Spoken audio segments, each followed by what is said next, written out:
दोस्तों, आज की कहानी है ननन जी। आप अपने ससुर जी को वृद्धाश्रम भेज रही हो तो अब मैं भी अपने ससुर को वृद्धाश्रम भेजूंगी।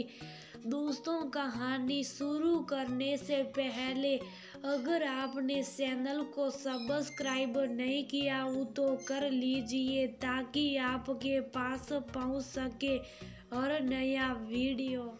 देखिए, अब मुझसे ये सेवा नहीं होती है। मैं भी थक जाती हूँ। घर के काम, बच्चों के काम और उस पर आपके पिताजी की देख रेख। जन्मदिन पर ना मुझे साड़ी चाहिए ना ही गहना, बस मुझे इनसे मुक्ति दिला दीजिए। आपके पिताजी को वृद्धाश्रम छोड़ आइए।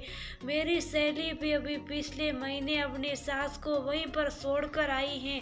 अब उसे बड़ा आराम है, वरना उसकी सास ने भी उसका जीना मुश्किल कर रखा था। अपनी पत्नी सविता की बातें हरीश के कानों में शीशा बनकर पिघल रही थी, पर वो लगातार बोले जा रही थी। आप तो सुबह के गए, रात को दुकान से आते हो और बच्चे अपने पढ़ने और खेल कूद में व्यस्त रहते हैं। मैं अकेली कब तक खड़ती रहूंगी? सारी उम्र हो गई है। अब मैं भी कुछ पल फुर्सत और बिना जिम्मेदारी के जीना चाहती हूँ। सविता, तुम्हारा दिमाग तो खराब नहीं हो गया है? अपने पिताजी को कैसे वृद्धाश्रम छोड़कर आ जाओ? जिन्होंने मुझे जन्म दिया, मेरी हर इच्छा पूरी की, मुझे पढ़ाया लिखाया है। माँ तो 9 महीने ही कोख में पालती है, पर पिता तो वर्षों पालता है। अपनी संतान के खाने पीने, पहनने ओढ़ने और शिक्षा के लिए जीवन भर कड़ी मेहनत करके पैसा कमाता है और संतान पर खर्च कर देता है। माँ तो मुझे जन्म देते ही छोड़कर चली गई थी। पिताजी ने ही मुझे माँ का भी प्यार दिया है। मैं उनको प्यार को भुला दूं और तुम्हारी नाजायज मांग को मान लूं, ये तो कभी नहीं होगा। हरीश ने भी मजबूती से चिल्लाकर कहा। तो फिर आप भी अपने पिताजी का काम काज करिए, मुझसे कोई उम्मीद मत रखिएगा। मैं यहाँ पर नहीं रहने वाला हूँ। ज्यादा परेशान करेंगे तो अपने मायके चली जाऊंगी। बच्चों को पालिए और खुद खाना बनाकर खिलाइए।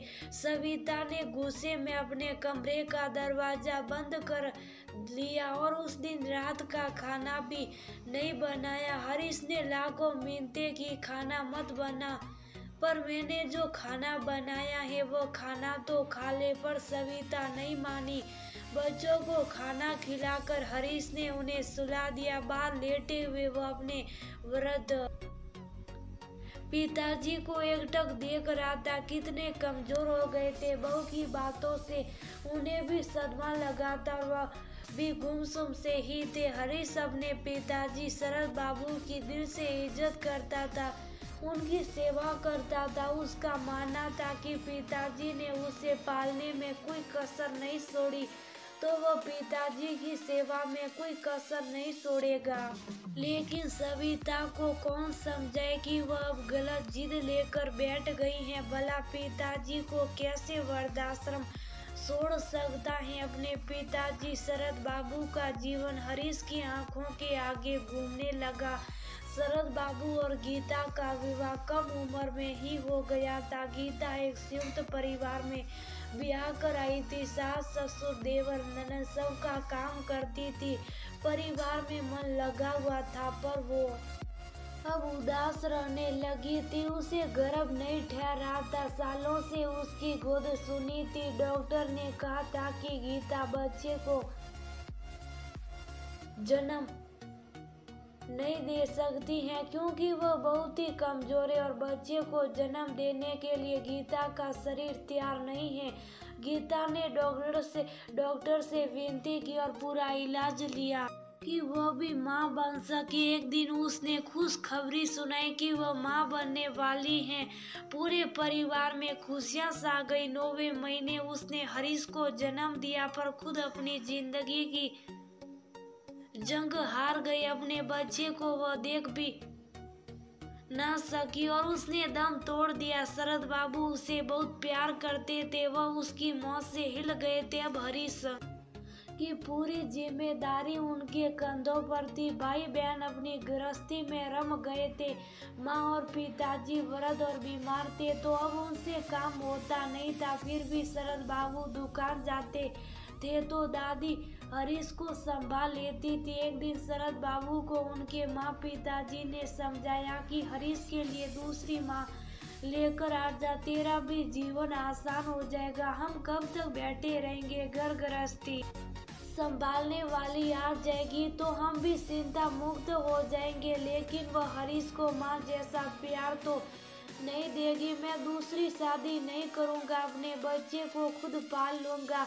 नई पत्नी आएगी और उसके अपने बच्चे भी होंगे, फिर वो मेरे हरीश को तो बिल्कुल नहीं सहेगी। और माँ जब दूसरी माँ आती है तो बाप तीसरा हो जाता है, वह खुद अपने बच्चे से दूर हो जाता है। इसलिए मैं आजीवन अकेला रह लूँगा पर दूसरी शादी नहीं करूँगा। हरीश को माँ और पिता दोनों का ही प्यार मैं अकेला दूंगा। मैं उसके जीवन में हमेशा रहूँगा और उसकी परवरिश करूँगा। माँ और पिताजी समझा कर हार गए थे कि बुढ़ापे में बच्चे नहीं, पति और पत्नी ही एक दूसरे का सहारा होते। पर शरद बाबू समझने को तैयार नहीं थे। माँ और पिताजी भी एक उम्र के बाद संसार से चले गए। हरीश और शरद बाबू घर पर अकेले रह गए। दोनों आपस में मिल बांट कर काम कर लेते थे, खाना भी बना लेते थे। शरद बाबू की दुकान थी, वह सुबह के गए रात को घर आते थे। हरीश भी अब बड़ा हो चुका था, वह अब खाना बना कर रख देता था। दोनों का जीवन चल रहा था। शरद बाबू को उम्र के साथ कई बीमारियों ने घेर लिया था। कहने को वह बाहर से खुश दिखते थे पर अंदर अकेलेपन ने उन्हें तोड़ रखा था। वो अब घर पर ही रहने लगे थे। हरीश ने धीरे धीरे करके पूरी दुकान का काम काज संभाल लिया है।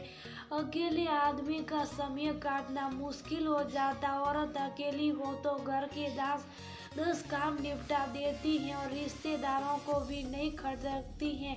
लेकिन अकेला आदमी किसी रिश्तेदार के यहाँ 2 दिन भी रहने जाए तो भारी लगता है।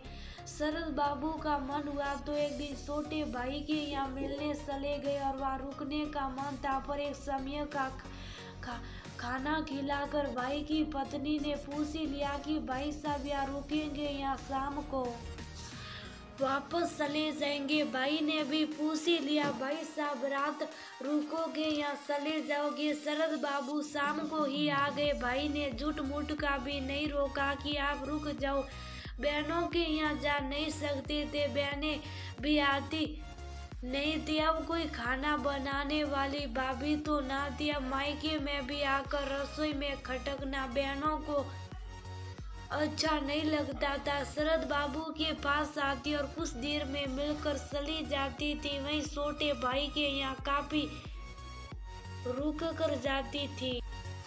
अब घर को एक स्त्री की जरूरत थी तो घर जाकर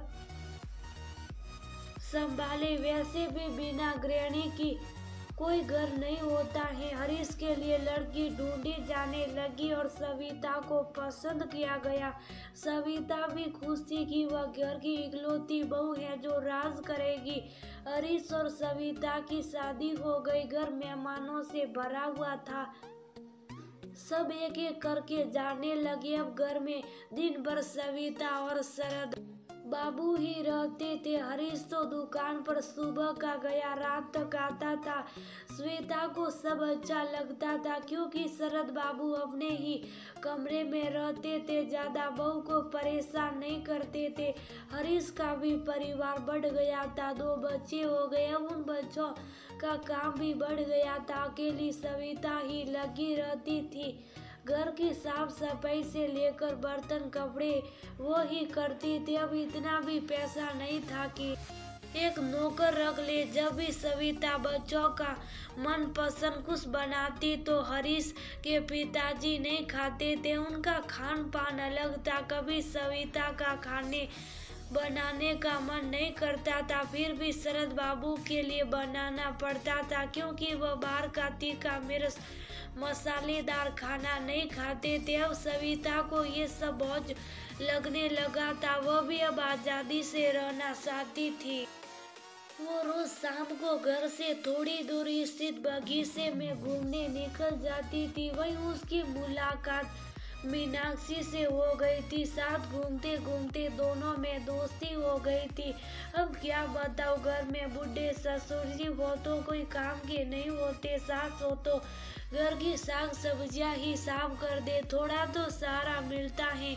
मैं तो अकेली थक जाती हूँ, कहीं घूमने भी नहीं जा पाती हूँ। सविता दुखड़ा रोती तो मीनाक्षी ने उसे उपाय बताया कि उसने 3 महीने पहले ही अपनी सास को वृद्धाश्रम पहुंचा दिया है, तो भी ससुर जी को पहुंचाकर मुक्ति पा ले। तब से सविता ने जिद पकड़ ली। हरीश कैसे अपने पिता को वृद्धाश्रम छोड़ देता, पर सविता नहीं मानी और जिद पकड़ बैठी और मायके चली गई। शरद बाबू से ये देखा नहीं गया। उन्होंने हरीश को समझाया कि अब उनकी जिंदगी का कुछ पता नहीं है, तुझे तो बहू के साथ रहना है, इसलिए तू मुझे छोड़कर आ जा।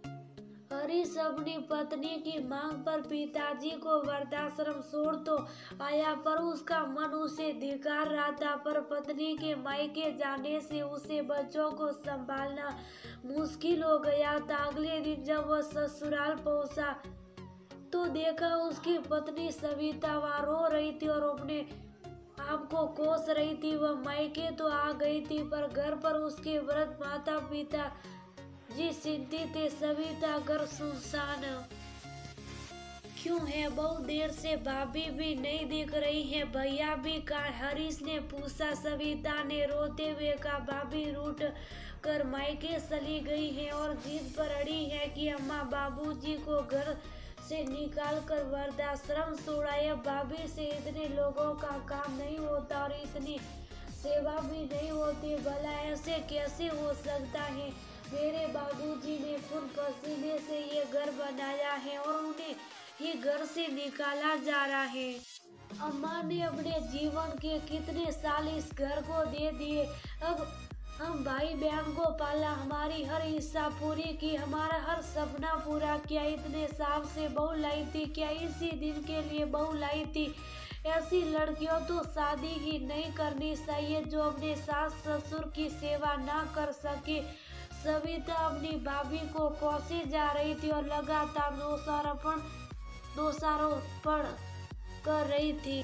हरीश ये सुनकर मुस्कुराया, फिर तो तुम्हें भी शादी नहीं करनी चाहिए थी। अपने अम्मा बाबूजी का इतना दर्द आ रहा है और ये भूल गए कि तुम अपने मायके क्यों आई हो। मैं कल ही पिताजी को वृद्धाश्रम छोड़कर आ गया हूँ और मैं तुम्हें ये बताने आया हूँ कि मैं बच्चों को भी अनाथाश्रम छोड़ आऊंगा। अब तुम मजे से अपने मायके में रहो और अपने अम्मा और बाबूजी की सेवा करो। हरीश की बातें सुनकर सविता को कुछ ध्यान आया। बात तो पिताजी को वृद्धाश्रम छोड़ने की थी, फिर बच्चों को अनाथाश्रम में क्यों छोड़कर आओगे?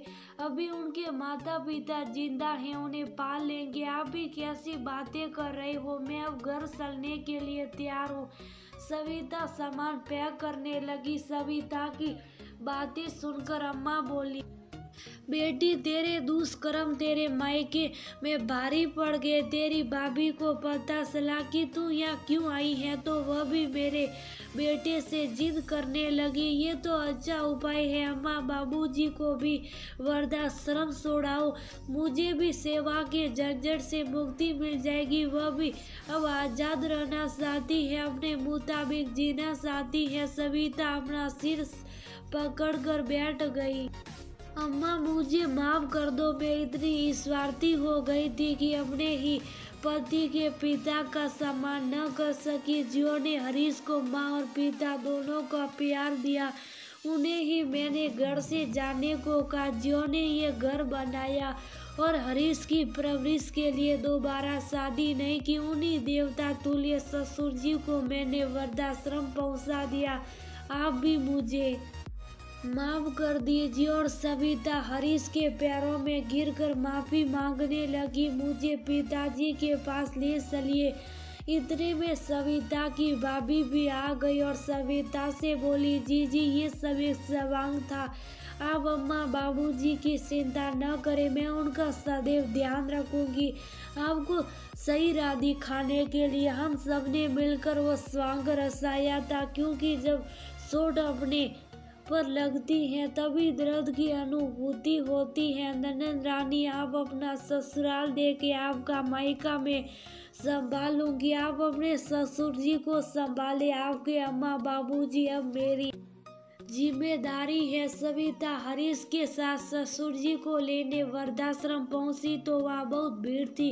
पिताजी ने प्राण त्याग दिए थे। जब से आए थे गुमसुम थे। 2 दिन से कुछ खाया नहीं था। बस मेरा घर मेरा। हरीश बार बार अपने घर और बेटे हरीश को याद किए जा रहे थे। सुबह देखा तो इनमें प्राणी नहीं थे। वह काम कर रहे आदमी ने बताया। सविता की आंखों से आंसू बहे जा रहे थे।